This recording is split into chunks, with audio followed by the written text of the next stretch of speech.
ہمارے channel Urdu moral story میں خوش آمدید۔ ہمارے چینل سے روزانہ آپ کو سچی اسلامی کہانیاں سنائی جاتی ہیں۔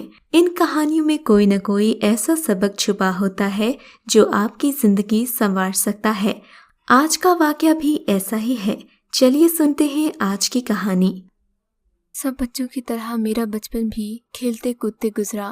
فرق اتنا تھا کہ دوسرے بچے پڑھائی کرتے، میں صرف کھیل کود ہی کرتا۔ ہم 3 بھائی اور 2 بہنیں تھیں۔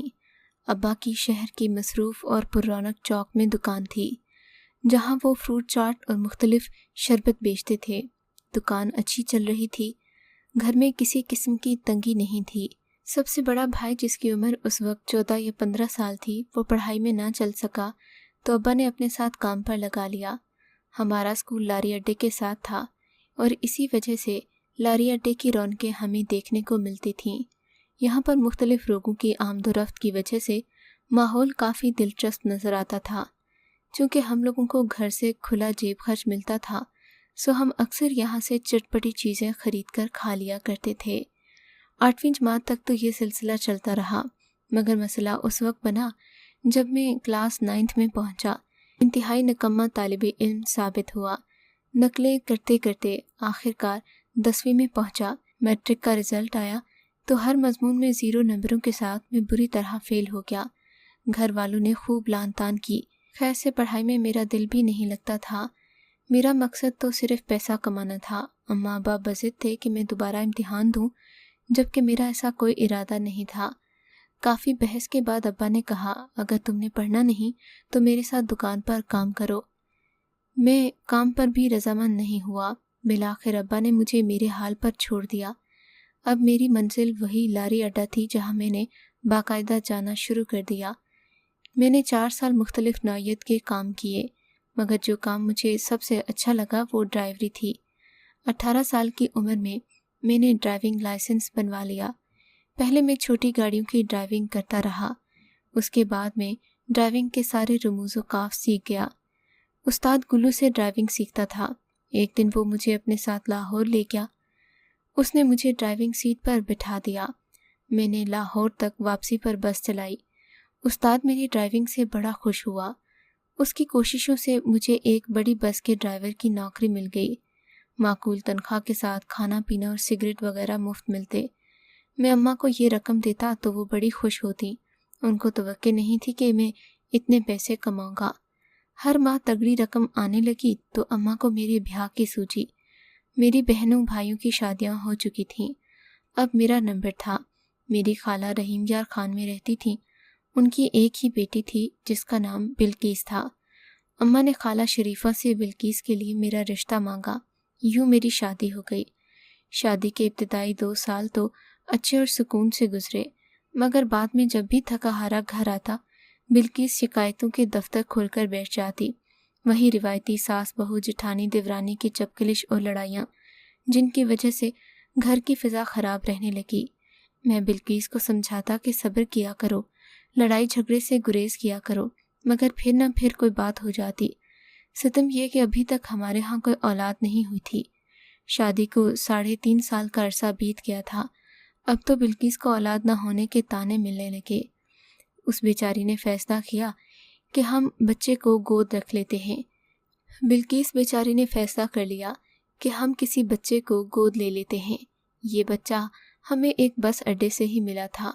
بچے کو لینے کوئی نہیں آیا تو ہمیں یقین ہو گیا کہ یہ بچہ اللہ تعالیٰ نے ہمارے لیے بھیجا ہے۔ بلقیس بچے کو پا کر بہت خوش ہوئی۔ میرے نام کی نسبت سے بچے کا نام اس نے انصر رکھ دیا۔ اگلے دن میں بس لے کر اپنے شہر آ گیا۔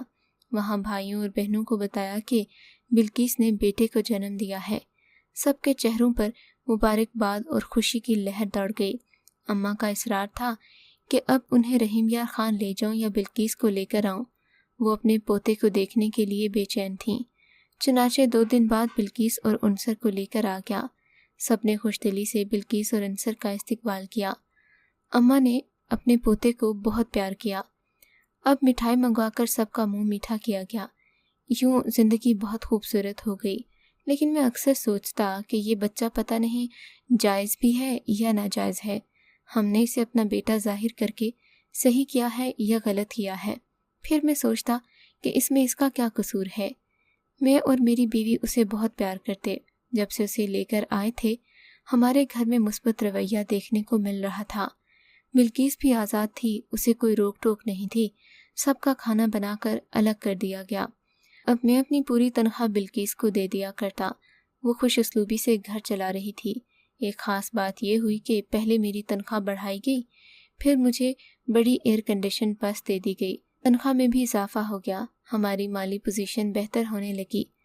انصر جب 1 سال کا ہو گیا تو بلقیس بھی امید سے ہو گئی، اس نے ایک بیٹے کو جنم دیا۔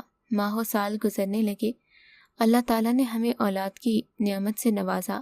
ہمارے ہاں 5 بچے ہو گئے، 3 بیٹیاں اور 2 بیٹے۔ انصر بچپن سے ہی لائق اور ذہین بچہ تھا، ہر کلاس میں اول آتا، پڑھائی میں بہن بھائیوں کی مدد کرتا، جس کا نتیجہ یہ نکلا کہ باقی 4 بچے بھی پڑھائی میں اچھے جا رہے تھے۔ انصر کا وجود اتنا بابرکت ثابت ہوا کہ خوشحالی نے ہمارے گھر کی راہ دیکھ لی، ہم دن بدن ترقی کی طرف جا رہے تھے۔ اماں ابا نے حج کا فریضہ ادا کر لیا، ہم سب بہن بھائیوں کی شادیوں کے فرض سے سبکدوش ہو گئے۔ میرے دونوں بھائی ابا کی دکان چلاتے، پہلے ہم نے ایک میں حصہ ڈالا، پھر رفتہ رفتہ ایک بس کا مالک بن گیا۔ ابا کی کرم نوازی سے 1 سے 5 بسیں ہو گئیں، وقت کے ساتھ ساتھ میں 20 بسوں کا مالک بن گیا۔ میں نے لاری اڈا چھوڑ دیا اور یہیں پر ایک دفتر بنا لیا۔ اب میں ایک ٹرانسپورٹ کمپنی کا مالک تھا۔ الحمدللہ میری آمدن خوب ہو رہی تھی۔ انصر اور سب بچے اپنی پڑھائی میں مگن تھے اور کامیابی سے تعلیمی مراحل طے کر رہے تھے۔ بلقیس کی امی اور میری ساس خالہ شریفہ کا انتقال ہو گیا تھا، ان کی جو کچھ زمین تھی وہ وراثت میں بلقیس کے نام منتقل ہو گئی۔ یہ زمین کافی زیادہ مہنگے داموں ہم نے بیچ دی تھی اور پھر ایک بڑی شاندار کوٹھی بلقیس کاٹیج کے نام سے بنائی اور نئی کار خریدی۔ غرض یہ کہ ہمارے گھر کے مالی حالات بہت اچھے ہو گئے۔ انہی دنوں انصر نے گریجویشن کے بعد LLB کا امتحان امتیازی نمبروں کے ساتھ ہائی فرسٹ ڈویژن میں پاس کر لیا۔ اسے وکیل بننے کا بہت شوق تھا۔ اپنی وکالت سے پہلے اس نے شہر کے چوٹی اور نامی گرامی وکیل کی شاگردی اختیار کی۔ وہ نہایت لگن سے وکالت سیکھ رہا تھا۔ ایک کیس جو کہ بہت ہی پرانا اور انتہائی پیچیدہ نوعیت کا تھا، کوئی 23-24 سال پرانا، جس میں 3 قتل اور جائیداد کا تنازع چل رہا تھا۔ اس کیس کا فیصلہ سیشن کورٹ اور ہائی کورٹ سے ہو چکا تھا، مگر اب اس کی سماعت زیر اپیل تھی۔ یہ کیس خاصا مشہور ہو چکا تھا اور یہ تینوں قتل صادق آباد لاری اڈے میں ہوئے تھے۔ یہ وہی لاری اڈا تھا جہاں میں بس چلایا کرتا تھا اور اپنی بیوی بلقیس کے ساتھ، اور میں اور بلقیس شادی کے ابتدائی دنوں میں وہاں رہے تھے۔ خیر اس زمن میں کافی زیادہ تفتیش ہوئی۔ تفتیش کے دوران پرانا ریکارڈ نکلوایا گیا۔ منصر نے جب پولیس چوکی لاری اڈا صادق آباد کے ریکارڈ اور روزنامچوں وغیرہ کی ورق گردانی شروع کی تو ایک رپورٹ پڑھ کر ٹھٹک گیا۔ یہ وہ رپورٹ تھی جو اس کے باپ نے بچے کے بارے میں لکھوائی تھی۔ اپنے باپ کا نام، بس کا شناختی کارڈ نمبر، رحیم یار خان اور آبائی شہر کے ایڈریس دیکھ کر وہ ہکا بکا رہ گیا۔ دراصل میں اور بلقیس جب بچے کو لاری اڈے سے اٹھا کر لائے تھے، ہم نے تھانے میں رپورٹ بھی درج کروائی تھی کہ اگر کسی کا بچہ ہو تو آ کر لے جائے گا، لیکن بعد ازاں کوئی نہیں آیا تو ہم نے اسے اپنا سمجھ کر پال پوس کر بڑا کر دیا۔ یہ سب جان کر انصر کا سکون برباد ہو گیا، اس کی نیندیں اڑ گئیں۔ وہ دن رات اسی ششو پن میں رہنے لگا کہ کیا وہ ناجائز بچہ تھا جس سے چھان چھڑائی گئی۔ اب اسے اس سوال کے جواب کی تلاش تھی۔ اس نے ٹھان لیا کہ وہ ہر حال میں اس سوال کا جواب تلاش ضرور کرے گا۔ اب وہ کھویا کھویا رہتا۔ بالآخر ایک روز اس نے گھر والوں کو ایک ضروری کام کا بتایا کہ کچھ دنوں کے لیے اسے دوسرے شہر جانا ہے۔ اس کی منزل صادق آباد تھی۔ وہاں پہنچ کر اس نے ایک ہوٹل میں کمرہ لیا اور سفر کی تھکان اتارنے کے بعد سیدھا سول ہسپتال پہنچا۔ لاری اڈے میں درج رپورٹ کی نقل اس کے پاس موجود تھی، جس پر دن، تاریخ اور سال لکھا ہوا تھا۔ سب سے پہلے اس نے ہسپتال کے ریکارڈ کیپر سے ملاقات کی، اپنی آمد کا مقصد بتایا۔ ریکارڈ کیپر نے اتنا پرانا ریکارڈ ڈھونڈنے سے معذرت کر لی۔ ریکارڈ کا ملنا بہت مشکل تھا، لیکن جب انصر نے پیسے دکھائے تو بالآخر اس نے کام کرنے کا وعدہ کر ہی لیا۔ ریکارڈ کے مطابق مقررہ دن صرف 3 ڈیلیوری کیسز ہوئے تھے، 2 لڑکیاں پیدا ہوئیں اور 1 لڑکا۔ اب وہ لڑکا یقیناً انصر ہی تھا۔ انصر کے کچھ مزید رقم خرچ کرنے پر وہاں موجود ڈاکٹرز، نرسز اور مریض عورتوں کے نام نکل آئے جن کے ہاں ڈلیوری ہوئی تھی۔ جس عورت کے ہاں لڑکا پیدا ہوا اس کا نام تنزیلہ درج تھا، عمر 20 سال اور ایڈریس کے کالم میں لاڑوں کی بستی لکھا تھا۔ بچوں کی تعداد کے کالم میں پہلا بچہ نارمل ڈلیوری کا اندراج تھا۔ اس کے علاوہ کوئی معلومات دستیاب نہیں تھیں۔ عنصر کا مقصد پورا ہو چکا تھا، اب اسی تنزیلہ نامی عورت کی تلاش تھی، لیکن یہ کام اتنا آسان نہیں تھا۔ انجان علاقے میں کسی نوجوان لڑکے کا عورت کو تلاش کرنا ایک خطرناک کام تھا۔ بالآخر اس نے یہ ذمہ داری وہاں کے ایک رہنے والے مقامی شخص کو دی تھی۔ یہ مقامی شخص غربت کا مارا ہوا تھا اور اسے پیسوں کی ضرورت تھی۔ عنصر نے اسے پیسوں کا لالچ دے کر لاڑوں میں تنزیلہ نامی عورت ڈھونڈنے کو کہا تھا۔ بالآخر پتہ چل گیا کہ تنزیلہ کی عمر 45 سال ہے۔ وہ ایک انتہائی غربت زدہ زندگی بسر کر رہی ہے۔ اس کے آگے پیچھے کوئی نہیں ہے۔ وہ بستی کی بچیوں کو قرآن پاک پڑھاتی ہے۔ یہی عنصر کی مطلوبہ عورت ہو سکتی تھی۔ اب اس کا ماضی کیسے کھنکھالا جائے؟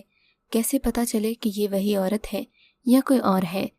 عنصر نے اپنے ماضی کے بارے میں اسی شخص کی بیوی چچی حیاتہ سے پوچھا تو اس نے بتایا کہ تنزیلہ کی شادی 24 سال پہلے کسی اسلم نامی بندے سے ہوئی تھی۔